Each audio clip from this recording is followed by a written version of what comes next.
And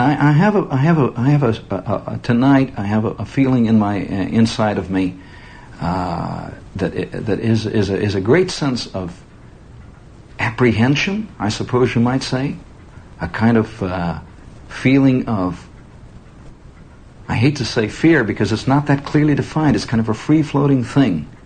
That the strange unreasonableness, the fanaticism that brought about this unbelievable weekend is not only still around, but is slowly beginning to grow in this land.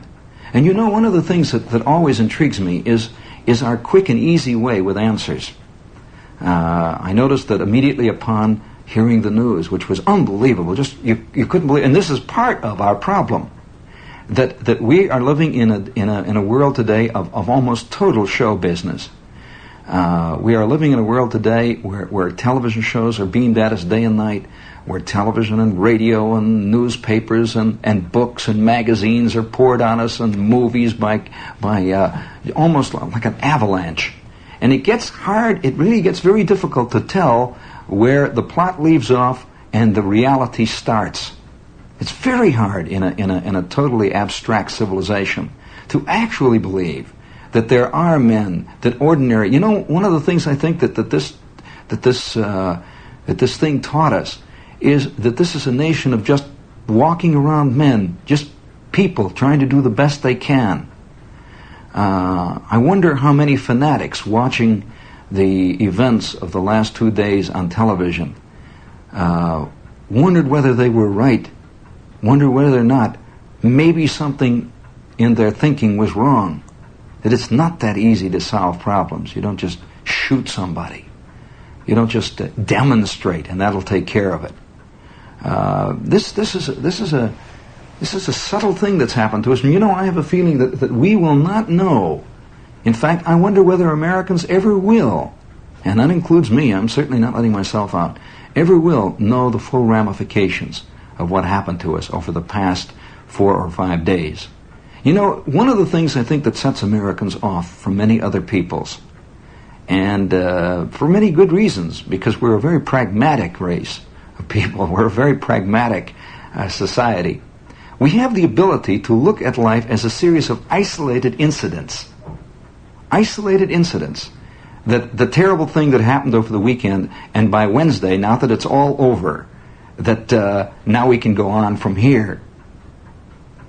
It's hard for us to refuse to accept the premise that events are not unconnected. That one event follows another, and they have reasons and causes, not the simple ones of a political belief or the simple thing that this man stands for that, so he wants to do this. That the strange, you know, a few months ago, if those of you who listen to the show regularly, it's people who are in public communications. Now, I'm not talking about writers who write in the quiet privacy of their study, or who write down in a cellar in the village, but people who are in public communications, who somehow nightly or daily find themselves in contact with an audience, a great anonymous audience, and get mail and feel things in the air.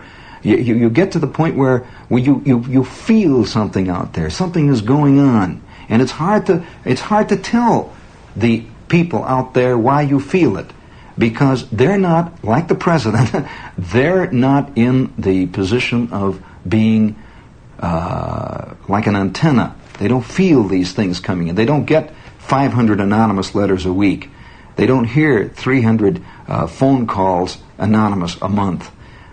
So most people never get an anonymous letter in their whole life. You know, an anonymous letter is very different from one that's signed. Very different. It's liable to be more truthful about what that man really thinks. And that's why he doesn't put his name down there.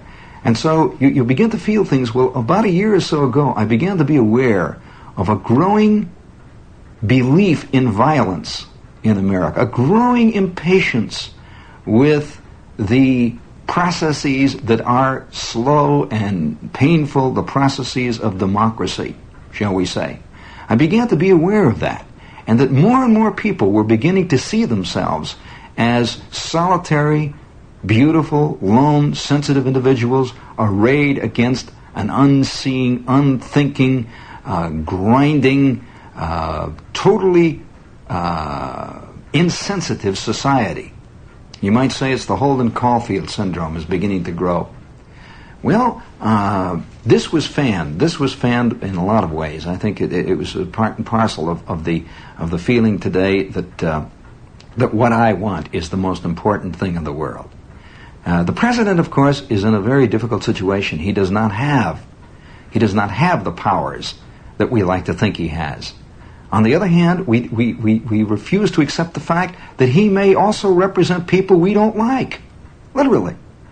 One of the great differences between a dictatorship and a democratic president is that very subtle difference, that a dictatorship represents one group of people totally, and he represents them totally to the point where if any other of the people pop up, any other people who may have different views, they are merely eliminated. This is one of the reasons why dictators have gigantic jails. They have enormous jails. And so we have these problems going on. These problems which I don't know. I don't know where it'll end. The presidency has been slowly undergoing a transformation anyway in the public mind in the past 6 or 7 years. It's only within comparatively recent times that we would take the presidency and use of it and use it for the basis of, shall I say, show business purposes, records, gags on television shows. Now, everyone's always laughed about presidents or about politics, but to make of the president a sort of stand-up comic, this is something which is comparatively new in American life. It literally is. But getting back to Mr. Kennedy, I can't help but thinking that one of the most valuable things that happened over the past weekend, if anything of value did happen, certainly it was a blindingly tragic affair. So tragic that I don't think most of us, even to this minute, really realize that it actually happened. Really do realize it. It's like some fantastic thing that we've lived through, and a week from now it'll all be over, and somebody will call up and say it's now we go back to normal. It's a fantastic situation. But I think one of the things that happened, I was sitting watching a television set late at night, and it seemed late. I guess it wasn't as late as it seemed, but it was a telecast from inside the White House, or I guess it was the State Department building, where President Johnson was greeting the various delegates and the various leaders and ambassadors and so forth of the foreign countries, was the peculiar feeling of, I guess, intimacy. It was the first time that I've ever had a feeling that we are just a bunch of people trying to get along. Did you feel that at all? Did you see Mr. Johnson talking to little guys from various countries and big guys and guys coming in with robes, and they all sort of stood around just like everybody at a party, just like ordinary people, and you had a feeling this was a remarkable thing. And not only was it a remarkable piece of journalism, television journalism, but it was a peculiar social document that kind of, on one hand, kind of frightened you, and on the other hand, because we like to think of our politicians as godlike. We like to somehow kind of think as the leaders are people sort of way off on some kind of an abstract plane. They exist on the front page of the New York Times, or they exist in a newscast by Lester Smith, But here was de Gaulle, President de Gaulle, walking through the room and kind of looking a little uncomfortable, like his collar was sticking him in the back, and all those men standing around trying to eavesdrop on what he was saying to the Chancellor of Germany. They're all standing around, just like at any other party that I've ever been in. And I'm not trying to be funny or anything about this, but it was an eerie sensation to find out how personal politics and the world really is. Now, this, I think, was exemplified by our late president. President Kennedy, by all admission, and even by his most dedicated opponents, President Kennedy was admittedly a man of almost unbelievable magnetism. He really was. He was a man who, in the terms of a performer, made contact. That is to say, when he listened to you, he really listened. When he said things, he wasn't just giving a speech. It was obvious that he was saying things, and that he was saying things that he thought. Have you ever? You remember those memorable, I hate to say, appearances before the public on the news interview shows that he had. What did they call them? The press conferences. When Mr. Kennedy was in a press conference, it was quite evident that he was there. He was very definitely there. He had what they call in the theatrical world, he had presence. Now, the term presence is difficult to define, and it is conceivable that Mr. Kennedy, by the very fact of what this presence, this quality that he had about him, had a profound effect on the leaders of all the other countries of the world in personal contacts with them. You could see that in that line there, that line that was forming up in front of Mr. Johnson. Now, Mr. Johnson is obviously, just from watching him on the screen, he is a pure American.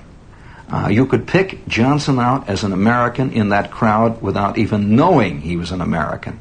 The way he stood, the kind of look he had on his face. Did you notice this? The attitude of, I don't know what it is. It's difficult to say. And sometimes this quality infuriates Europeans. That has to be pointed out, yes.